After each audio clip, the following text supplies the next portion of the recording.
question that I get all the time, and people have a hard time wrapping their head around it, and with good reason, because it is fairly complex. And this is, what is a gap in an appraisal? So let me break this down for you the best that I can. When you get under contract for a house, you have the sales price that you've agreed upon with the seller that you're willing to pay for the home. Let's say this is $200,000. Now, you're getting a mortgage on the home, so in order to have a mortgage, you must have the house appraised. Now, an appraised value is not the same as your sales price of the home. This is what the bank deems that they're willing to lend on the home. So let's say that appraised value comes in at $190,000.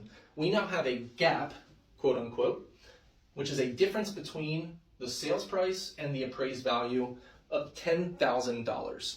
Now, there's really 4 ways that this can play out in real estate to get through this problem. So, number 1, the seller can reduce their price to the appraised value, aka in this example, $190,000, meaning the seller is going to take $10,000 less. Number 2, the buyer can bring extra cash to make up the difference. This is going to raise your out-of-pocket expense by $10,000.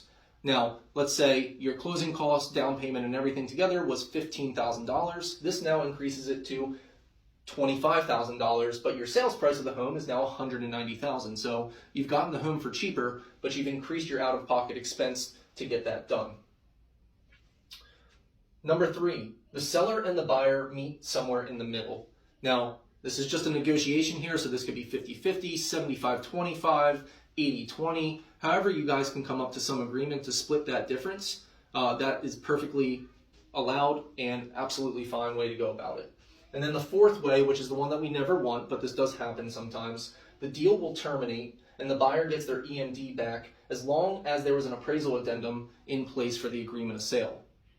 So if there's not an appraisal addendum, if you're not requiring it to be appraised at the sales price, then in that case, you would actually lose your earnest money deposit if you were to back out of the transaction. So make sure that you have the right things in place when you're making these offers, and that's an appraisal gap.